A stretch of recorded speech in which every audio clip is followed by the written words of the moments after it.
Message d'Emmanuel Daguerre. Prévision énergétique de juin 2016. Totale liberté, amour et bénédiction. Les énergies de ces dernières semaines ont clarifié le chemin pour nous en apportant d'étonnantes révélations sur la façon dont nous pouvons expérimenter une totale liberté. Ce genre de liberté a été absente de notre conscience personnelle et collective depuis des milliers d'années. Mais à la fin des années 1950 et au début des années 1960, certains de ces aspects ont commencé à revenir à la conscience humaine et ils continuent à le faire de plus en plus. En fait, à la suite d'importants rassemblements mondiaux faits dans le cœur, qui ont eu lieu cette année, ainsi que l'ancrage de la grille de l'étoile sacrée mis en œuvre au nom de toute l'humanité le 15 avril aux Nations Unies. Merci de lire les prévisions énergétiques de mai 2016 dans les archives pour les détails. Une grande ouverture et un éveil se sont produits dans notre conscience personnelle et collective. Cet éveil a finalement permis au mental collectif de l'humanité de s'ouvrir et de se connecter à la fréquence de totale liberté qui s'intègre actuellement dans notre conscience. Je mentionne spécifiquement le mental ici parce que notre esprit a toujours fonctionné dans un espace d'entière liberté. Une totale liberté n'a pas encore été pleinement réalisée dans le mental de l'humanité, parce que depuis longtemps le mental collectif a appris de lui-même à fonctionner et à trouver du confort dans des schémas de survie. Ces schémas ont conduit à la croyance que notre mental a des limites et qu'il doit avoir des règles spécifiques. Ce qui a également conduit le mental à être conditionné par cette croyance, qui est de considérer tout ce qu'il voit comme un risque ou un danger potentiel très réel, auquel nous sommes confrontés dans la troisième dimension. Par conséquent, il doit se protéger à tout prix. C'est ainsi que les schémas de survie de l'humanité ont commencé.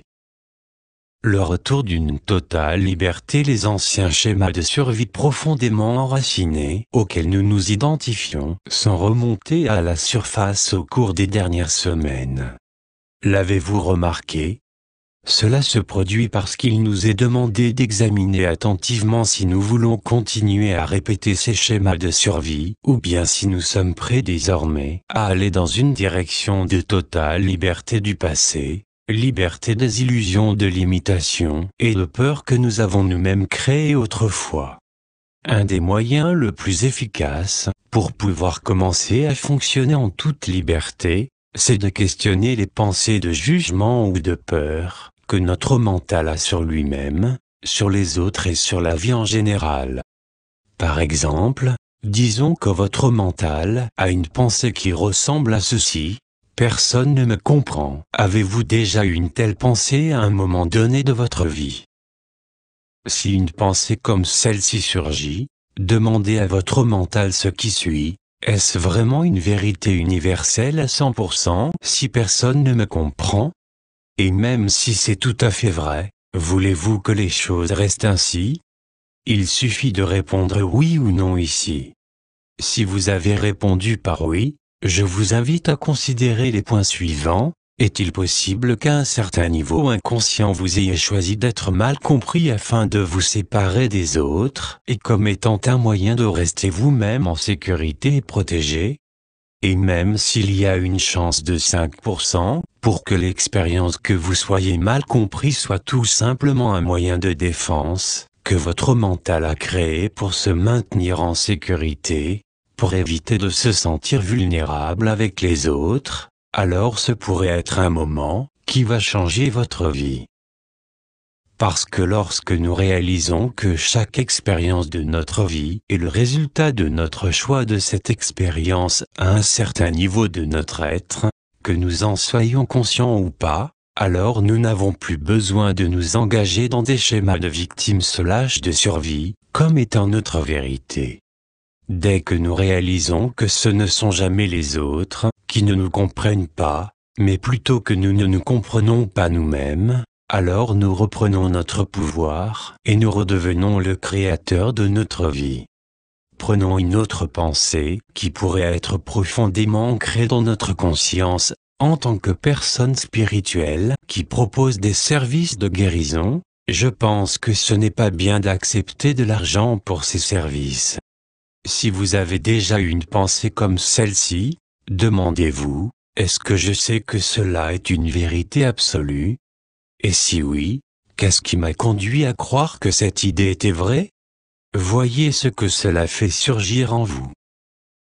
Ce pourrait être une pensée qui vient d'une éducation religieuse dans cette vie, ou bien une croyance qui vient d'une vie passée dans laquelle vous pensiez que la pauvreté faisait de vous un être plus spirituel.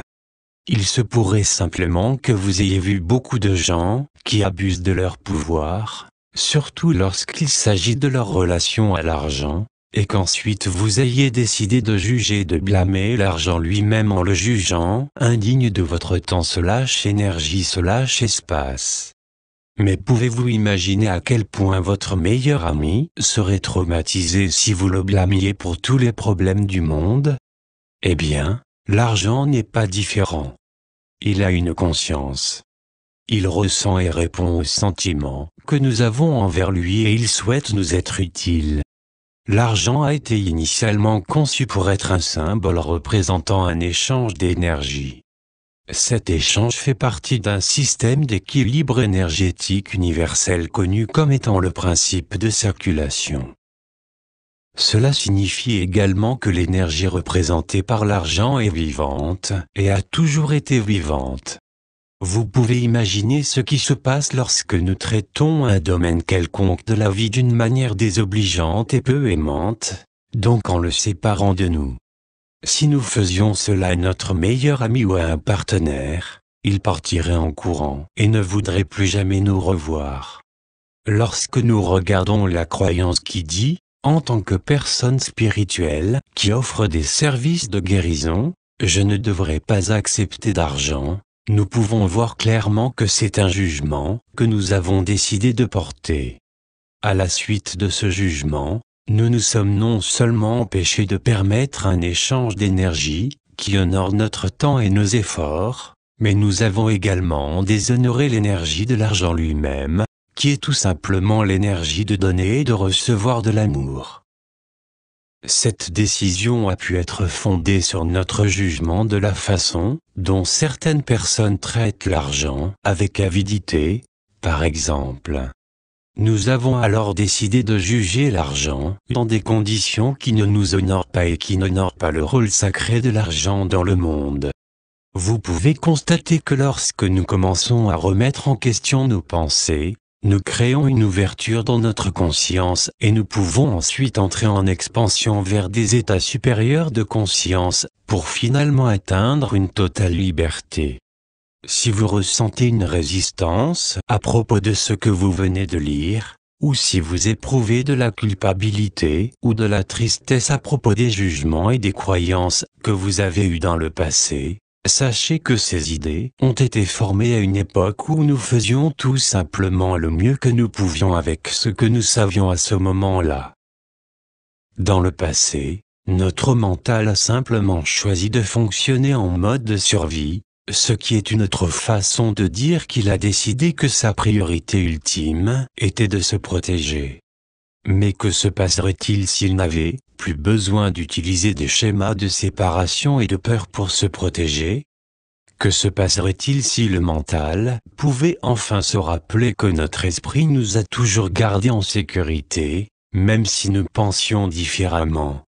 Est-ce que ça ne libère pas de l'espace afin que nous puissions essayer de nouvelles choses qui vont nous aider à aller vers des états de plus grande vitalité / de conscience / d'être?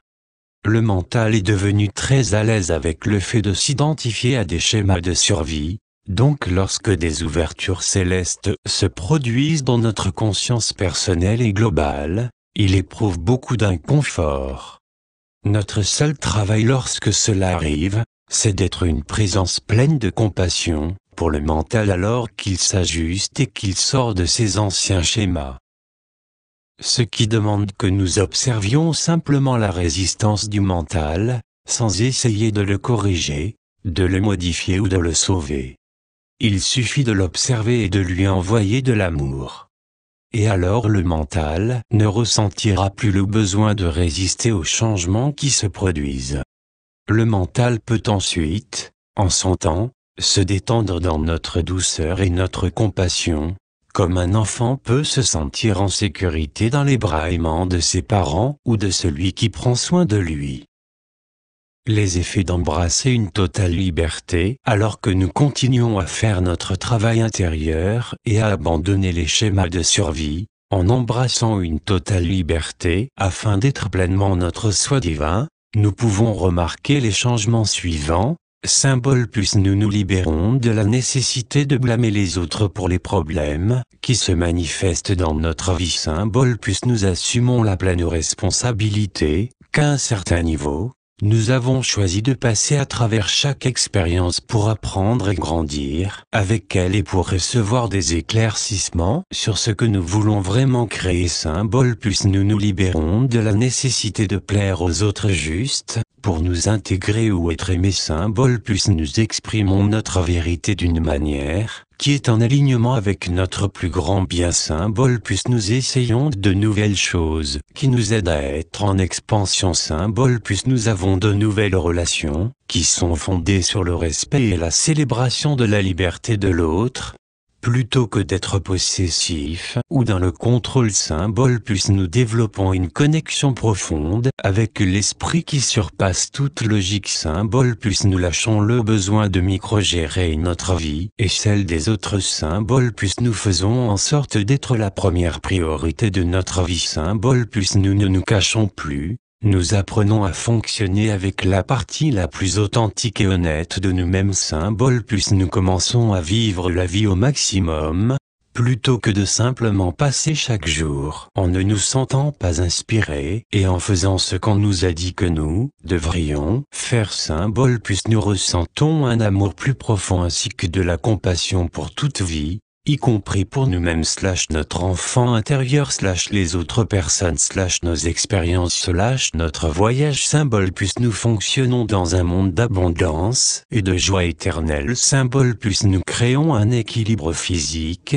mental et émotionnel et le bien-être dans tous les domaines de notre vie. Donc, la prochaine fois que votre mental essaie de vous convaincre que les énergies que nous traversons sont difficiles, rappelez-vous quelques-uns des résultats étonnants qu'apporte le fait d'être libre. Soyez ensuite une présence remplie de compassion pour votre mental. Ainsi, lorsque les déclencheurs émotionnels refont surface, il peut les traverser avec plus de facilité.